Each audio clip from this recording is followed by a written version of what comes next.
కుకింగ్కి స్వాగతం. ఎవరైనా మా ఛానల్ ఫస్ట్ టైం చూస్తున్నట్లయితే సబ్స్క్రైబ్ చేసుకోండి. మా వీడియోస్ మీకు నచ్చితే లైక్ చేయండి, షేర్ కూడా చేయండి.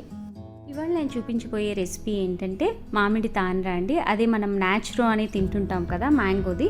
అది నేను ఇంట్లో ఈజీగా టేస్టీగా ఎలా చేయాలో చూపిస్తానండి. చాలా సింపుల్. మీరు చూస్తే అవునా ఇంత ఈజీనా అనుకుంటారు. మరి ఎందుకు ఆలస్యం, నాచురో ఎలా చేయాలో ఏమేం కావాలో చూసేద్దామా. మామిడి తాండ్ర చేసుకోవడానికి కావాల్సిన పదార్థాలు: 500 గ్రామ్స్ మ్యాంగో, 1 టేబుల్ స్పూన్ గీ, 50 గ్రామ్స్ షుగర్. ఇది షుగర్ అనేది మీ టేస్ట్ని బట్టి వేసుకోండి. ఇంకా ఎక్కువ కావాలంటే ఎక్కువ వేసుకోండి, లేదు ఇంకా తక్కువ కావాలంటే తక్కువ వేసుకోండి.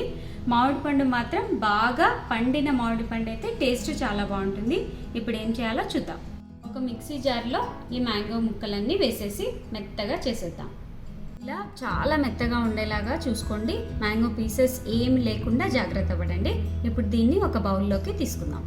ఇప్పుడు స్టవ్ ఆన్ చేసి ఒక ప్యాన్ పెట్టి అందులో ఇదంతా వేసేయండి. స్టవ్ ఎప్పుడు మీడియం ఫ్లేమ్లోనే పెట్టుకోండి, హై ఫ్లేమ్లో పెట్టుకోవద్దండి. ఇప్పుడు ఇందులోకి షుగర్ వేసేయండి. వాటర్ మాత్రం యాడ్ చేయొద్దండి. ఇలాగే మీడియం ఫ్లేమ్లో ఒక 12 to 15 మినిట్స్ కలుపుతూ ఉండండి. అంటే కంటిన్యూస్గా కలపాల్సిన అవసరం లేదు, మధ్యలో చూసుకుంటూ ఉండండి. స్టవ్ ఫ్లేమ్ మాత్రం హై చేసుకోవద్దండి. ఇప్పుడు ఒక 5 మినిట్స్ అయిపోయింది, కొద్దిగా దగ్గర పడింది. మనం 1 టేబుల్ స్పూన్ గీ ఇందులో వేసేద్దాం. మళ్ళీ ఇంకో 10 మినిట్స్ ఇలాగే కలుపుతూ ఉండండి. ఇలా దగ్గర పడింది. ఇప్పుడు స్టవ్ ఆఫ్ చేసి ఒక ప్లేట్లోకి తీద్దాం. ఒక స్టీల్ ప్లేట్ తీసుకొని కొద్దిగా నెయ్యి తీసుకొని ఇలా ప్లేట్ని గ్రీస్ చేసుకోండి. ఇప్పుడు ఇదంతా ఇందులోకి వేసేయండి. అంతా ఈక్వల్గా ఉండేలాగా చూసుకోండి.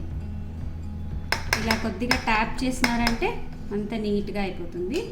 ఇప్పుడు దీన్ని ఎండలో 2 days ఇలాగే పెట్టేయాలి. ఒకవేళ మీకు ఎండ లేదు అనిపిస్తే ఫ్యాన్ కింద కానీ పెట్టుకోవచ్చు. నేను ఇప్పుడు దీన్ని ఎండలో పెట్టేస్తాను. 2 days తర్వాత చూడండి, జెల్లీ లాగా ఎలా ఎంత నీట్గా ఇలా లేస్తుంది. చాలా బాగా వచ్చింది. ఇప్పుడు దీన్ని ఒక ప్లేట్లో కానీ కటింగ్ బోర్డ్ మీద కానీ దేని మీద అన్న పెట్టి నీట్గా కట్ చేయండి. మీరు స్క్వేర్స్గా అయినా చేసుకోండి, డైమండ్ షేప్లో అయినా చేసుకోండి. మీకు ఒకవేళ ఈక్వల్ పార్ట్స్ రావాలి అని అనుకుంటే ఇలా కట్ చేసిన తర్వాత దీన్ని తీసి మళ్ళీ ఇలా పెట్టేసి కట్ చేస్తే ఈక్వల్ షేప్స్లో వస్తాయి. ఇప్పుడు అన్నీ కట్ చేసుకోండి. చూడండి, 2 మ్యాంగోస్ తీసుకుంటే ఇన్ని అయ్యాయి. మీకు ఎన్ని కావాలో చూస్ చేసుకోండి. చాలా చాలా టేస్టీగా ఉన్నాయి. హోమ్ మేడ్ న్యాచురల్ అండి. మనం ఇంట్లో చేసిస్తే పిల్లలు హ్యాపీగా తినేస్తారు. తప్పకుండా ట్రై చేయండి.